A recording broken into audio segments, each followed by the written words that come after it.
Last video में हमने Monera kingdom में बैक्टीरिया के बारे में जाना था। Now we are going to read about archaebacteria, जो कि मोनेरा किंगडम से ही बिलोंग करते हैं। आर्कीबैक्टीरिया की अगर हम बात करें तो आर्की का मतलब होता है एंशिएंट और बैक का मतलब होता है रॉड शेप। ठीक है, तो यहाँ पर अगर हम बात करते हैं तो आर्कीबैक्टीरियाज होते हैं, ये काफ़ी स्पेशल है, काफ़ी ओल्ड एग्जिस्टेंस इनका है। They live in most harsh habitat such is extreme salty area, ज़्यादा सॉल्टी एरिया में होते हैं जब, तो उन्हें आप क्या कहते हैं, हेलोफाइल्स कहा जाता है। हॉट स्प्रिंग्स एरियाज में मिलने वाले जो आर्कीबैक्टीरियाज होते हैं उनके लिए आप टर्मिनोलॉजीज को यूज़ करते हैं थर्मो एसिडोफाइल्स। ठीक है, हॉट स्प्रिंग्स का मतलब थर्मो मतलब टेम्परेचर और एसिडो मतलब एसिडिक मीडियम में, जहाँ पे पीएच क्या हो, बहुत ज़्यादा लो हो। ठीक है, एसिडिक मीडियम। हॉट स्प्रिंग्स पे एरिया कैसा होता है कि वहाँ पे जो आर्कीबैक्टीरियाज मिलते हैं उनको आप क्या बोलते हैं, थर्मो एसिडोफाइल्स बोलते हैं। और हर्ष और जैसे कि अगर हम बात करते हैं, जैसे मर्शी एरियाज भी होते हैं बहुत, ठीक है, उन्हें आप क्या कहते हैं, मिथोजेंस कहते हैं। They are most primitive prokaryotes. Most primitive prokaryotes है। प्रिमिटिव का मतलब क्या होता है, जैसे कि इनके मतलब जैसे आपने बताया था कि प्री एग्जिस्टिंग जो होते हैं उनको आप क्या बोलते हैं, प्रिमिटिव्स बोलते हैं। ठीक है, और काफ़ी पुराने हैं, एज मैंने नेम में आपको एक्सप्लेन किया कि बैक्टीरियाज में भी अगर बात की जाए तो आर्कीबैक्टीरियाज जो होते हैं वो क्या होते हैं, बहुत ज़्यादा ओल्ड हैं। ठीक है, इनका जो लाइफ अगर हम बात करते हैं तो ये काफ़ी पुराने हैं, क्योंकि ये बहुत सारे, जैसे अर्थ इवोल्यूशन में भी अगर आप देखेंगे, पढ़ेंगे अर्थ इवोल्यूशन के बारे में भी, तो उसमें आप देखेंगे कि काफ़ी पहले आपने सुना भी होगा कि अर्थ पे सिर्फ पानी था, है ना, तो ये अलग अलग उसका जो इवोल्यूशन हुआ, तो उस बेसिस के हिसाब से भी आप देखो तो जैसे कि ये क्या होता है, एक्सट्रीम कंडीशन में रहते हैं, सोल्टी एरियाज में हैं, हॉट स्प्रिंग्स में हैं, जो कि एनवायरनमेंट बहुत पहले अर्थ पे मौजूद था। ठीक है, तो उस समय में भी ये क्या कर रहे थे, सर्वाइव कर रहे थे, इन्होंने ग्रो किया, इनका लाइफ आया, और ये कैसे हैं, प्रिमिटिव प्रोकैरियोट्स हैं। तो मोस्ट प्रिमिटिव प्रोकैरियोट्स कौन है, आर्कीबैक्टीरियाज हैं। They are found in stressed environment. ठीक है, एज वी ऑलरेडी नो कि डिफरेंट बहुत एक्सट्रीम एनवायरनमेंट में रहते हैं, तो दैट पॉइंट में be understood. This cell wall lack peptidoglycan, जैसा कि आपने देखा था बैक्टीरियाज में पेप्टिडोग्लाइकन की जो सेल वॉल था उसमें क्या प्रेजेंट था, पेप्टिडोग्लाइकन था, but in case of archaebacteria peptidoglycan absent होता है, बल्कि जो सेल वॉल होती है that is composed of non cellulosic polysaccharides. ठीक है, नॉन सेल्यूलोसिक पॉलीसेकेराइड्स कंटेन करते हैं, उसकी बनी होती है, कुछ प्रोटीन्स भी इनमें प्रेजेंट होते हैं, और कुछ मेंबर्स तो ऐसे होते हैं जिनमें सेल वॉल ही क्या होती है, एब्सेंट होते हैं। तो ये जो डिफरेंट स्ट्रक्चर है इनका, ठीक है, डिफरेंट फीचर है सेल वॉल का, दैट इज रिस्पॉन्सिबल कि ये क्या कर सकते हैं, इतने एक्सट्रीम एनवायरनमेंट में सर्वाइव कर पाते हैं। टाइप्स की बात की जाए, ठीक है, तो इनको हम 3 ग्रुप में डिवाइड कर सकते हैं। मिथेनोजेंस, ठीक है, मिथेनोजेंस की बात की जाए तो ये क्या होते हैं, एनाएरोबिक रेस्पिरेशन होता है इनमें, नॉर्मली जो रूमिनेंट होता है, ठीक है, इनमें रूमिनेंट स्टमक और ये क्या होते हैं, इनके इंटेस्टाइन में क्या होते हैं, ये मिलते हैं।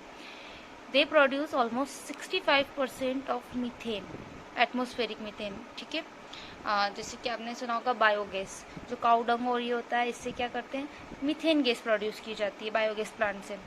तो हाउ इज इट पॉसिबल, तो ये जो मिथेनोजेंस होते हैं they are responsible for the production of methane. ठीक है, कुछ एग्जांपल्स इनके हैं, जैसे मिथेनोबैक्टीरियम, मिथेनोबैसिलस, और भी बहुत से हैं जो कि मिथेनोजेंस होते हैं। ये क्या है, आर्कीबैक्टीरिया का ही एक टाइप है। Second, halophiles. हेलोफाइल जैसा मैंने आपको पहले बताया था, हेलोफाइल हमने वर्ड यूज़ किया था कि जो एक्सट्रीम सॉल्टी एरियाज में मिलते हैं उनको हम क्या कहते हैं, हेलोफाइल्स कहते हैं।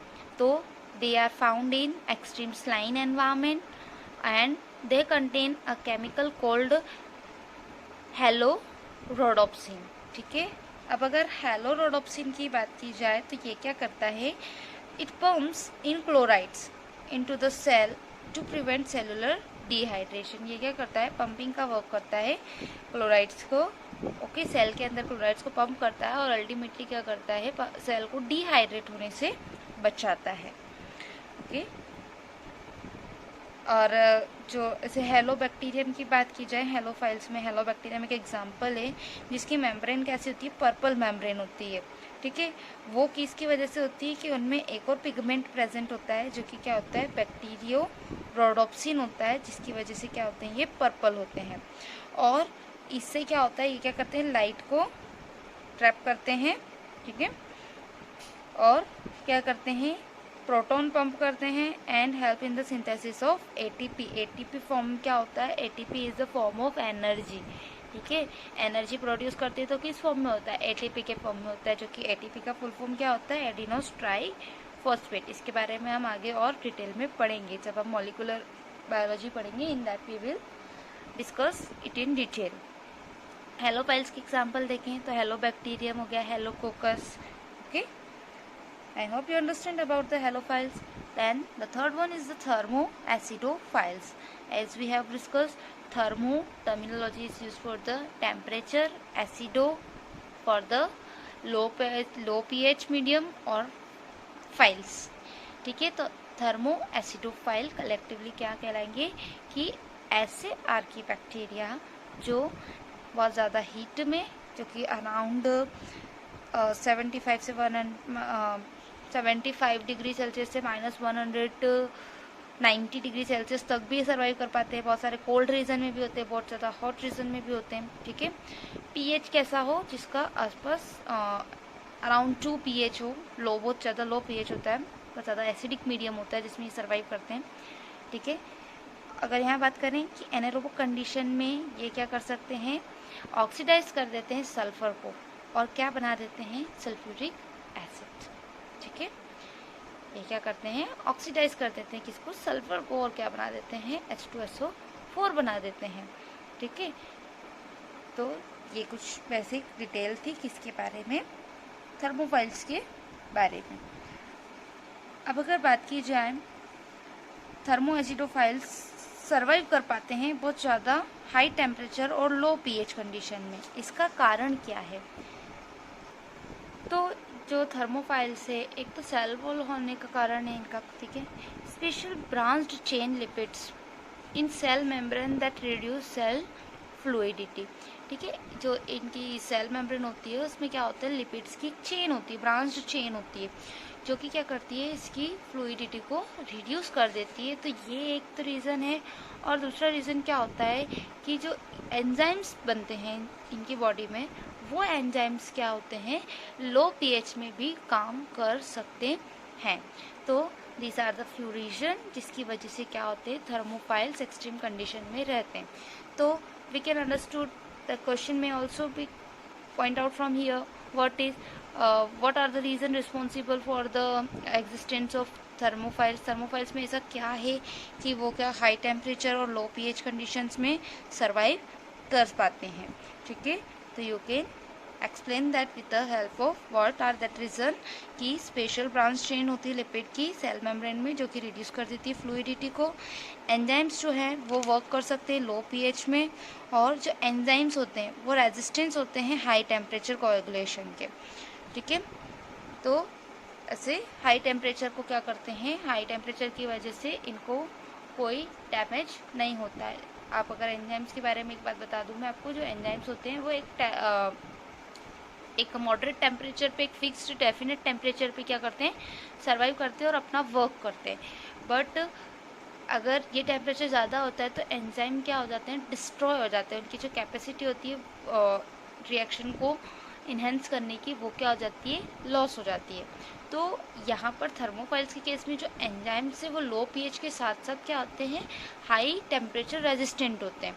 ठीक है, तो मतलब कि टेम्परेचर को, हाई टेम्परेचर को वो क्या करते हैं, रेजिस्ट करते हैं और उसमें अपना सर्वाइवल कर पाते हैं। तो ये कुछ रीज़न थे जिसकी वजह से क्या होते हैं, thermoacidophiles can survive in high temperature and low pH region. Importance की बात की जाए आर्की बैक्टीरियाज की, तो they are useful in modern bacteriology, biotechnology. Biotechnology में काफ़ी इंपॉर्टेंट रोल प्ले करते हैं, न्यू डिस्कवरीज में इनका रोल प्ले है। जैसे कि हमने बताया था कि ये बहुत प्रिमिटिव हैं, दे आर प्रिमिटिव प्रोकैरियोट्स। ठीक है, तो इनमें जो इवोल्यूशन हुआ that can also be studied with the help of them. ठीक है, इनमें मिथेनोजेंस मिलते हैं, तो बायोगैस प्रोडक्शन में ये क्या कर सकते हैं, हेल्प कर सकते हैं in the generation of biogas, they are helpful. Thermophilic enzymes हमको मिल जाता है। ठीक है, थर्मोफाइल से कौन सा एंजाइम्स हम एक्सट्रैक्ट कर सकते हैं, थर्मोफिलिक एंजाइम्स हम एक्सट्रैक्ट कर सकते हैं।